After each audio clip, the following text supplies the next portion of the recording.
Objectif Guyane, pour ceux qui ne connaissent pas encore, est un magazine qui suit tout au long de sa préparation Rémi Alné, l'un des concurrents de la Bouvet-Rame Guyane, une course transatlantique à la rame et en solitaire. Il y a encore quelques semaines, quand Rémi s'entraînait, c'était plutôt à bord d'un rameur de salon, sur un petit canot, et quand il avait l'occasion d'être à bord d'un bateau officiel de la course, manque de chance, c'était celui d'un de ses concurrents. Quant à être à bord de son propre bateau, c'était un doux rêve qu'il caressait à l'intérieur des ateliers de l'AFPA devant des ouvriers compatissants. Nous sommes aujourd'hui à J-178 et une étape importante vient d'être franchie. Non, vous ne rêvez pas. C'est bien à bord de son propre bateau que Rémi vient faire ses essais dans la petite rade de Cherbourg. Alors bien sûr, on pourrait dire que le bateau n'est pour le moment qu'une coquille vide, que le système de navigation, les équipements de bord sont encore à installer. Mais qu'importe, ne gâchons pas notre plaisir, le bateau numéro 50 flotte et ne semble pas avoir de fuite et c'est encore le plus important. Premières impressions. Déjà, il est très beau. Alors franchement, je suis très content. Bon, il marche bien là, déjà on a fait... J'ai contrôlé qu'il n'y avait pas de fuite d'eau ce week-end là.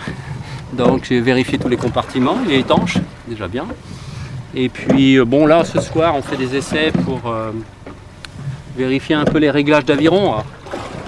C'est mineur comme ça a priori par rapport à la construction du bateau. Mais toute l'efficacité, le rendement du rameur est dans ces réglages. Donc là je me suis aperçu que on avait réglé un peu trop haut. C'est super de ramer dans son bateau. Un bateau tout neuf, alors ça c'est génial quoi. Et comme on dit, avec vous, c'est grâce à vous aussi que ce projet aujourd'hui, il est là devant vous, vous allez le découvrir tout à l'heure. On l'a un peu caché parce qu'on voulait faire un peu une petite surprise. Hein. Avec des différents partenaires, mais c'était un petit peu original, sympathique. À la fois là, chacun son truc. Pour en arriver là, le timing a été pour le moins serré. Car pour que le bateau soit prêt lors de la date officielle du 5 septembre, à moins de 7 mois donc du départ de la course, il a fallu se salir les mains. Fini les douces heures où les bons petits gars de l'AFPA faisaient tout le boulot. En période estivale, pour finir dans les temps, c'est aux amis et à la famille qu'il a fallu faire appel. Et donc pour maintenir cette date, ça a été très soutenu quoi.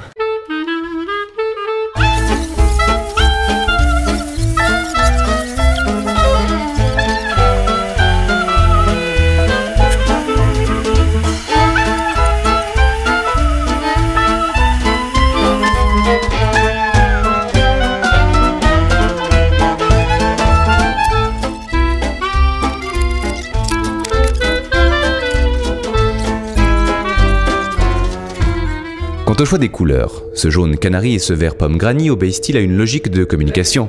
Sont-ils une expression symbolique de la force et de l'endurance? Ou bien obéissent-ils à un obscur mysticisme? Nous n'en pouvions plus l'attendre, la réponse avec le principal intéressé. Il y a un beau jaune qui se voit bien quoi en fait, hein, assez vif.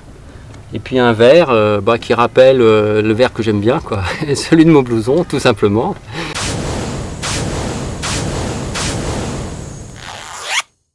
Ouais, je suis allé voir les premiers bateaux sortis, ils sont chouettes, ils sont bien préparés, ils ont une jolie couleur. Mais bon, on voulait aller au-delà, je dirais, quoi, faire quelque chose un petit peu plus personnalisé, et puis que les gens trouvent encore un petit peu plus joli notre bateau, quoi. Donc c'est pour ça qu'on a mis des poissons, quoi. On voulait le rendre un petit peu artistique, quoi, ce bateau. Ouais. En ce qui concerne les poissons, c'est l'artiste du Sud-Manche, Jean-Noël Duchemin, que Rémi devra remercier. Quant à la touche finale, on la doit à... Eh bien, je vous laisse deviner.